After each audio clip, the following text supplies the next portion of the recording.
Alors, bonjour tout le monde, merci de l'invitation. Puis je tiens beaucoup aussi à remercier les responsables de ce projet qui nous ont invités à collaborer, à écrire un chapitre. Et je tiens aussi à féliciter les auteurs de cet ouvrage combien important qui va être lu, critiqué positivement et parfois négativement, mais qui va contribuer à la construction de la société québécoise dans les années à venir sur différents points de vue. Et alors, quand on m'a approché, mon collègue Mostardif m'a demandé qu'il fallait écrire sur l'évolution de l'enseignement supérieur. C'est un sujet très vaste. J'ai réfléchi beaucoup, puis j'ai associé mes deux collègues, Marianne Saint-Onge qui est ici et Morgane Uzena qui n'est pas ici, qui s'intéresse à l'enseignement supérieur. On s'est convenu qu'on traite l'évolution de l'enseignement supérieur et qu'on examine les grands fondements ou les grands principes qui guident l'enseignement supérieur depuis la Révolution tranquille, depuis le rapport parent. Alors, dans quelques instants, donc, je reviendrai aussi je reviendrai sur la justification de ce titre. Alors, l'objectif de notre chapitre, c'est de décrire et analyser l'évolution de l'enseignement supérieur des années 1960 à aujourd'hui, c'est-à-dire depuis la Révolution tranquille et dans le monde de l'éducation depuis l'application du rapport parent, et en essayant de répondre à peu près à deux, trois questions suivantes. Quelles sont les principales périodes de changement ou d'évolution de l'enseignement supérieur au Québec? Et quels sont les aspects nouveaux à chaque période? Et quelles sont les réalisations, les bilans que l'on peut faire à chaque période? Alors, la méthodologie utilisée, évidemment, on n'a pas créé des données nouvelles, on a plutôt exploité le corpus des textes scientifiques publiés par les sociologues, et les politologues et les économistes. Et c'est à partir de ça, de ces données-là, que nous avons établi quelques constats et en essayant de nous inspirer aussi des analystes qui ont écrit avant sur l'enseignement supérieur en général et l'enseignement supérieur au Québec en particulier. Alors, disons que dans la vie, chaque année, chaque mandat d'un parti politique, chaque trimestre peut apporter une couleur spécifique à l'enseignement supérieur. Il faut essayer de constater qu'il y a essentiellement, selon les auteurs et selon les politiques gouvernementales, trois grands moments ou trois périodes qui marquent l'évolution de l'enseignement supérieur au Québec. Alors, nous avons donc distingué la période des années 1964, c'est-à-dire au lendemain de l'application du rapport parent, à 1976, ça peut être 1975 ou 17, mais c'est au milieu des années 70. Et ce qu'on observe là, c'est cette période a été essentiellement caractérisée, je dirais, par la création et la consolidation de la structure de l'enseignement supérieur québécois. Et ce fut d'ailleurs la même chose, comme mon collègue vient de parler de l'enseignement primaire et secondaire, se fit également pour l'enseignement primaire et secondaire. La deuxième période que l'on observe, que l'on distingue, c'est le milieu des années 70 jusqu'au milieu des années 90, où on observe davantage un accent sur l'intensification de l'enseignement supérieur de masse et le rapprochement de celui-ci aux besoins de l'économie québécoise. Et la dernière période, c'est celle de 1994, on peut dire à la suite des États généraux, où on a vu un certain, je ne dirais pas un virage, mais un réajustement de l'enseignement supérieur pour l'arrimer davantage avec le développement et l'expansion de l'économie du savoir, et parfois on parle aussi de société du savoir ou de la connaissance. Alors, quelle que soit la période que l'on analyse, que ce soit du temps du rapport parent ou ou dans les années 70, des années 80, ou même aujourd'hui, on constate que le système de l'enseignement supérieur au Québec a été guidé par deux priorités, deux principes, qui, même s'ils se sont ajustés, sont restés inébranlables. C'est-à-dire l'éducation et la formation du capital humain, puis la justice et l'équité en éducation et plus largement la justice et l'équité dans la société. Et ces deux principes, en fait, ont été choisis et restent inébranlables parce qu'ils guident ce qu'on peut qualifier de développement inébranlable. Et on peut dire, chez les sociologues comme Ducal, on peut parler de métier de la cohésion sociale. Et une société cohésive, c'est une société qui se développe et qui reste elle-même tout en changeant dans le temps. Alors, la première période a été surtout caractérisée par la préoccupation de rattraper le retard par rapport au reste du Québec, au reste du Canada et par rapport au reste des pays industrialisés développés de manière générale.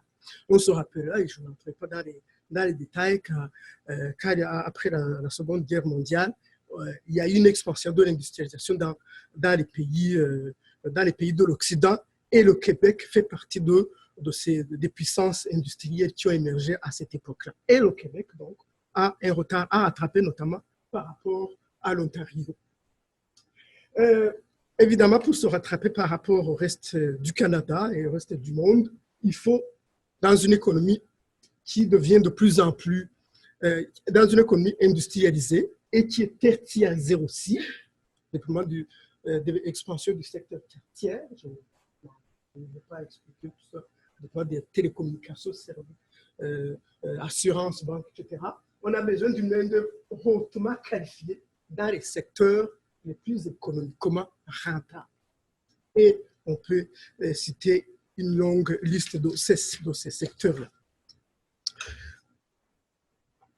Alors, on pourrait dire aussi que cette période a été caractérisée par ce que moi j'appelle l'étatisation en fait, de l'enseignement supérieur à l'époque. Jusqu'à la veille du rapport par an, l'enseignement supérieur, sinon presque le système éducatif, non seulement il est éclaté, mais il est essentiellement privé. Alors, l'État prend à main le système d'enseignement supérieur, ce qui m'intéresse, c'est l'État, et il est étatisé.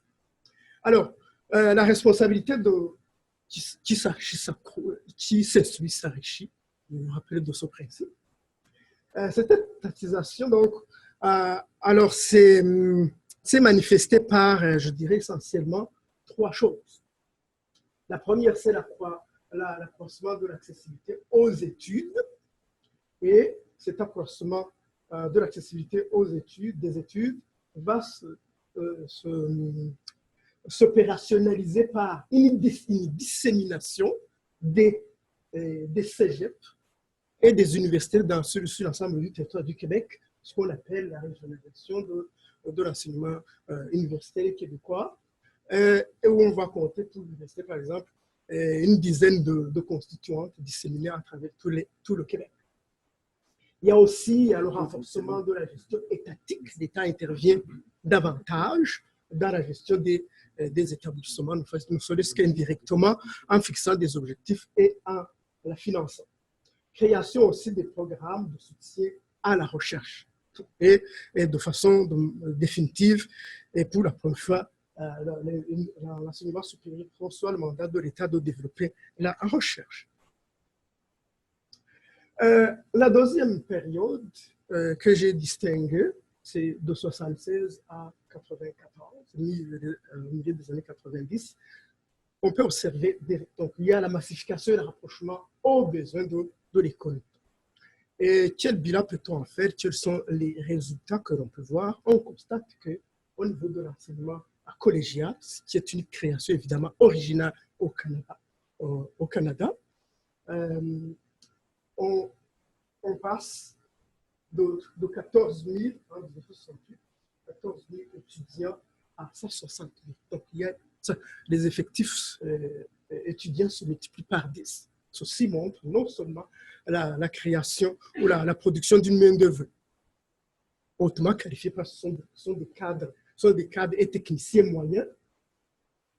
Et par-delà même, cette multiplication des effectifs signifie qu'il y a un accès plus important, aussi bien des personnes venant des milieux défavorisés que favorisés.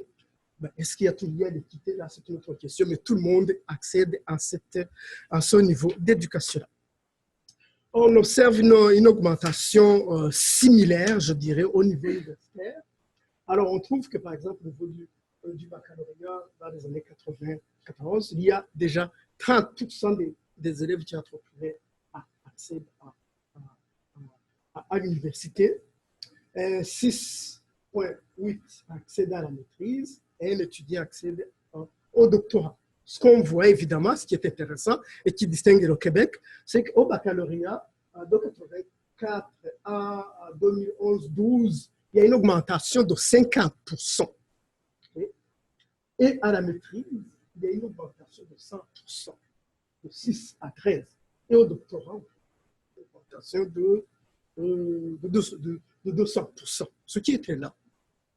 Donc, avoir sur une centaine d'élèves, avoir 3 doctorats, ce n'est pas donné à toutes les sociétés. Alors, la troisième période que nous avons distincte, c'est la période actuelle où non seulement on cherche à rapprocher l'enseignement supérieur à l'économie, mais c'est arrimer cette fois-ci, c'est ajuster cet enseignement supérieur, l'ajuster aux exigences de l'économie du savoir. Alors, la plupart des gens ici sont des économistes, vous savez mieux que moi. On est dans une période où il y a un changement, où on fait un virage du secteur primaire et du secteur secondaire, on passe au secteur tertiaire où on vend des services. Alors, le Québec donc cherche davantage alors dans un contexte de mouvement transfrontalier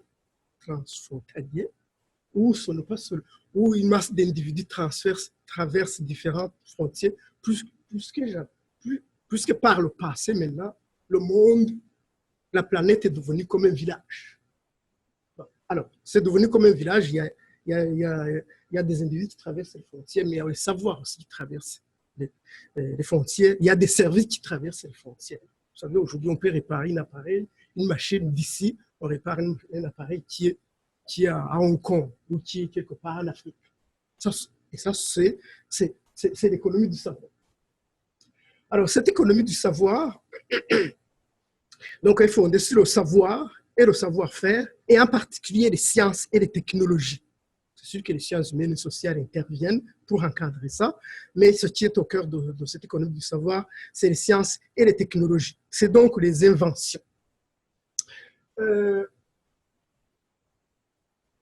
Et ce virage vient en fait, ce virage vers l'économie du savoir, vient répondre aux besoins de la société québécoise actuelle qui doit se tenir, se positionner dans la concurrence qui caractérise les pays industrialisés. Alors, ça s'est traduit, je me rappelle, quand j'étais étudiant, j'ai travaillé là-dessus, ça s'est traduit par un renforcement du partenariat entre les universités et les entreprises, entre les cégeps et les entreprises, une collaboration, une imbrication de l'enseignement et du marché du travail, et une imbrication de la recherche et des entreprises. Ça a amené évidemment les institutions collégiales, universitaires à revoir leurs programmes, à multiplier les programmes de formation professionnelle, qui combinent évidemment la formation générale et la formation technique. Les institutions universitaires ont été aussi appelées à renforcer la recherche. Une recherche aussi axée sur les besoins de la société. Alors, quels sont les besoins de la société? C'est sur lesquels il faut mettre l'accent, c'est les sciences et les technologies, c'est l'innovation, parce qu'on ne peut pas rester sur les mêmes connaissances, c'est innover, c'est inventer de nouvelles connaissances, de nouveaux savoirs, de nouveaux savoir-faire, mais c'est aussi des savoirs et des savoir-faire commercialisables, exportables et donc concurrentiels. si je peux me résumer. Alors, si on fait un petit bilan après 50 ans, qu'est-ce qu'on observe? On observe qu'après 50 ans, il y a un accroissement spectaculaire des diplômés d'études supérieures, que ce soit au collège ou à l'université. Et si on compare si on examine la période des années 80, la fin des années 88 à 2011, le calcul que j'ai fait, c'est qu'au cégep, il y a une augmentation de 20% du taux du nombre d'étudiants qui diplôment, ainsi qu'au bac. Et en prenant la référence, donc, 1980 comme l'année de référence, on la met à 100. À la maîtrise, il y a une augmentation de 135%. Donc, on a de plus en plus de diplômés de maîtrise et au doctorat, c'est de 204%. Ce qui signifie et ce qui se décale des périodes antérieures où on était plutôt à la recherche des personnes ayant des maîtrises, ayant des connaissances hautement élevées. Aujourd'hui, on en a suffisamment en masse. Et on va dire qu'il y a une surproduction, une surqualification. Mais là, c'est une autre question. Je pense que M. Bourdaba en connaît mieux que moi pour avoir assisté à ces présentations. Et il va intervenir probablement là-dessus.